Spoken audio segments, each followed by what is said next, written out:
So just want to say a word about Chicago. I think it's terrific that we're doing Chicago Convergence. And Chicago is a town really of convergence. It's got the ingredients of Silicon Valley and of Madison Avenue, and it's got Fortune 500 companies, and it has one of the biggest association and nonprofit communities in the country as well, and all together. And so, really thanks to John for putting this together, and I also want to thank Jim for arranging the speaking, and it's really an honor to be part of the group today.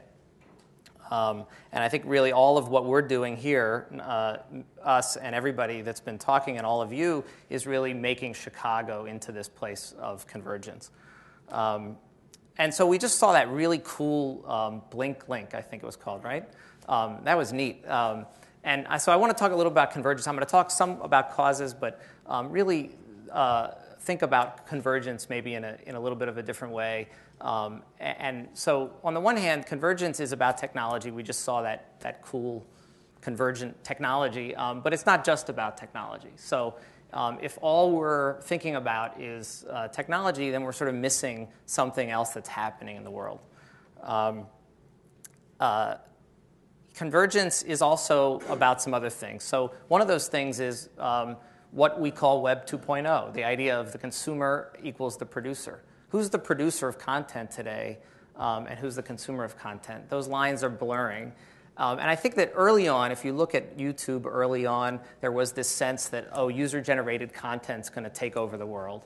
And we haven't seen that. That really hasn't happened. There's huge amounts of user-generated content on a site like YouTube, but the content that's being monetized is not the user-generated content. It's the professional content. But what we're seeing now is a new world where the consumers are also producing by mashing up content, by commenting on content, and by interacting with that content. And I'll show you some examples later of what that means. But we can't take for granted anymore that there's a group of people who produce content and there's a group of people that consume content. And so what I'm going to set up here is in everything you're doing, you should be thinking about how all of these different things play out. So the other piece that in addition to who's creating the content, it's also about distribution. Distribution is taking on a new role, a different role than it ever did before. And again, in the old model, there were people who created content, and then that content went into some stream somewhere. So in the old days of television, shows were made, and everybody in the country watched the show. And there were media companies, and that's how content got out there. And today, distribution is not just about finding somebody who's going to take your content and move it along. It's about having that content move itself along. We talked about how the consumers have power, and we're going to talk more about that as well. But if the consumers have power, then they have power to choose what to watch. And if they have power to choose what to watch, why are they going to watch what you have? And so even when we saw that cool tool, Blink Link tool, well, how do you even get people to that page in the first place, right? So there's a distribution piece that you have to solve. And increasingly, people are solving the distribution piece in the content itself. So making content that people want to share and allowing people to do something with that content is a way to move the content itself. So again, we're not siloing the creation of content from the distribution. We're thinking about how those things work together. Another piece here that I think a lot about is the piece about doing business and doing good. And I think that we're today in a real shift. Again, when the power shifts to consumer, we have to think about consumer motivations a little bit differently. So if you think about cause marketing and you think about doing business and doing good, there's all kinds of examples that you guys know about for sure. One, for example, would be something like the Red campaign, right? You have products that have some kind of branding, that's special branding, and if you buy those products, then some money is going to go to something. Or Ethos water, right, in Starbucks. You buy the water, and some amount of money goes to some cause. There's other things out there, like the X Prize. There's a prize for the first company to or group to be able to get a car to 100 miles per gallon, for example, is going to win a $10 million prize. And there was a space prize, and there's all different kinds of prizes. And another example maybe you've heard about is Google is taking most of their philanthropy, and they're saying, you know what, if we really want to make change in the world, we can't do it in that traditional nonprofit model, which is we're going to get grant proposals and we're going to write checks. But we want to make, what's our priorities? One of our priorities is energy. And what's the best way for us to have an impact on energy? Well, maybe it's acting like a venture capitalist and backing a bunch of energy startups. Well, we can't do that in the framework of a foundation or as a traditional nonprofit, but we can do that in a for-profit context. And so what we're seeing is that these business models are getting very blurry, and I think it's really in a good way. And it's not just, I think the unsophisticated type is the type that you make money, selling cigarettes, and then you give profits to cancer research, right? We make money any way we want to make money, and then we're going to actually donate some money to something. And then you go to something like the Ethos Water, where they're saying we're all about making clean water, and we're going to tie in clean water to selling water. But I think we're getting even more sophisticated, and I think the potential for innovation here is really huge. And can take your content, if you can think about how the media you're going to create and the work you're going to do is going to make the world a better place, then you've added a whole layer of possibilities on top of that, possible motivations, possible reasons that people get involved, reasons people want to share the content. And so when it's all about consumer brands and making money, you kind of hit a wall there that doing good can break through. So, in this world, and I think it's very apropos right now in this economic downturn world, I think a lot of people in the United States are thinking, what have we done? We've mortgaged our homes and we've mortgaged our country to get more stuff. And how much more stuff do we need? So I think there's certainly no retreat, at one level from the consumer culture, but on the other hand, I think people are thinking more about what they spend and why they spend and what their needs are. And so there's real opportunity to frame the entertainment and the products and the work and the creativity in a way that thinks about how to make the world better.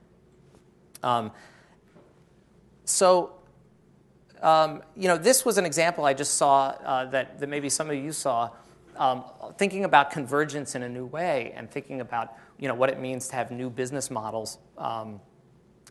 This is an article that was in the Times about the agency BBH that started a blog about Michelle Obama's fashion. And this was the kind of thing that some employee wanted to do on the side, but the agency said, hey, we can do that. And the agency said, we're not just going to be work for hire anymore. We're going to think about creating our own content. And again, so then these lines start to blur, right? Who's the agency always does stuff on the behalf of somebody else, and the agencies are waking up and saying, hey, why aren't we doing things on our own behalf? Why aren't we creating media for ourselves and monetizing that for ourselves? And so we're going to start seeing more and more of that. So I was trying to think about what it means to be successful today, and thinking about our context, which is about creating a new media content for social change and working with causes, as well as everybody's context, in all the work that we're talking about today. So one of those things clearly is that there is something here about technology and tools. And it used to be that as a media maker, you could outsource that piece to somebody else. You did your creative thing, and somebody else did these other pieces like distribution, but that's not true anymore, really. You need to be an entrepreneur. We were talking about that earlier today. And being an entrepreneur means really understanding the distribution a piece of this. And the distribution piece, as we saw with that Blink link, is about, there's a technology piece there, and you really need to understand it. This was something, if some of you saw the inauguration website of NBC, this is really cool. This is a video player, and it's connected to a transcript of the inauguration. And you can pick a piece of the transcript and just see the video from that piece that you chose. And then you can get an embed link, as you can see there, just for the piece that you chose. So that really is, in a nutshell, in some ways, some of the things we're talking about here, which is control being on the consumer side. Who's the producer here, right? NBC's the producer, has this big thing, but that clip is mine. I own it. I created it from the material that you gave me. Well, that's a new model. That's an interesting new model that we need to think about, which is these kinds of tools that let me have some action and some control, and then let me take that into my own community.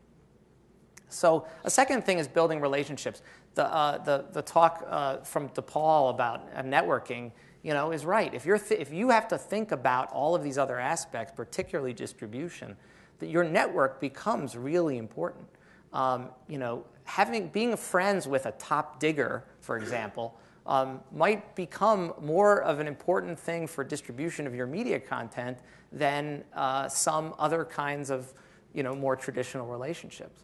And that's not something that most media makers have ever thought about. And so digging that well before you need to drink is absolutely right. And thinking about today, how do you create that network that's going to help you take all of the content that you're going to create or be associated with and pull it into that stream to help it go. Thinking about viewer motivations, and this I was talking to earlier. People are thinking about the world that we live in, and there was a really collective feeling on Tuesday with the inauguration about that, about what have we done and how are we going to get out of it. And so how you tap into those viewer motivations. And there's a lot of people that are into what jeans is this guy wearing and all of that. And there's a lot of people also into how do we get that homeless guy off the street, who's in that scene. Maybe that's something that some of that technology can do as well. Is enable us and empower us to make the world better.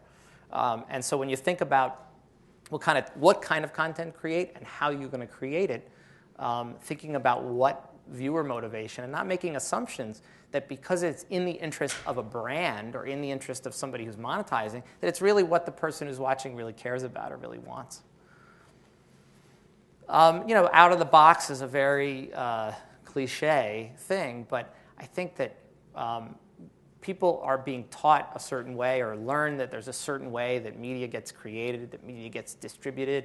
And I think the people who are going to be successful are going to be those creatively aggressive people who sort of put that whole box aside and say, I'm going to just do something differently. I'm going to think about how to distribute this content in a way or create this content or develop this in a way that nobody's done it before. And that's where you're going to learn, and that's the people who are going to make the breakthroughs and really succeed are the ones who are going to be pushing the envelope there. And this is a great example of that. I don't know how many people here have seen this. It's called The Story of Stuff, and it's at storyofstuff.org. And it's something that I would say a few years ago would have been a PBS documentary. It's a 20-minute. This is a 20-minute piece. And it probably would have been an hour-long documentary. It's all about stuff. How is stuff made? How is it disposed of? Where does it come from? What does it mean? And instead, it's a web, 20-minute thing that includes video and animation that can be watched in a linear way or in a nonlinear way, that can be shared with people, that can be screened, had hundreds of home screenings, organizational screenings, and has over 4 million people having watched this. So here's something that's completely new in how it was distributed. And it took somebody to say, hey, we're going to do something that in a really different way. And they succeeded at doing it because they built the tools with the distribution in mind. And just a couple examples of the things that we're doing on the original content side, earthfirst.com, was really developed by us to create a distribution model for high-quality green content. So we're creating content, but we're going to move into creating more video content. But we felt like we needed the audience in order to do that, because video content, as you all know, is expensive to produce. So how can we start with this great content and not know what to do with it? we have to create the what to do with it as part of the plan to create the content in the first place. And then DoGooderTV was really an outgrowth of our nonprofit clients and other organizations coming to us and saying, okay, we got this content. We get it. We need to do video. We need to be interactive. But then what do we do with it? What do we do with it? And if we are on YouTube, that's great. But are the people on YouTube really there to change the world? Yes and no. But how do we create a space for the people who really want to engage with this kind of content? And that's what DoGooderTV is. So thank you very much. And I'm excited to see what happens with Chicago Convergence. And I'm excited to see what everybody here, in the end, will do and create new things, new technologies, new media here in Chicago. Thanks.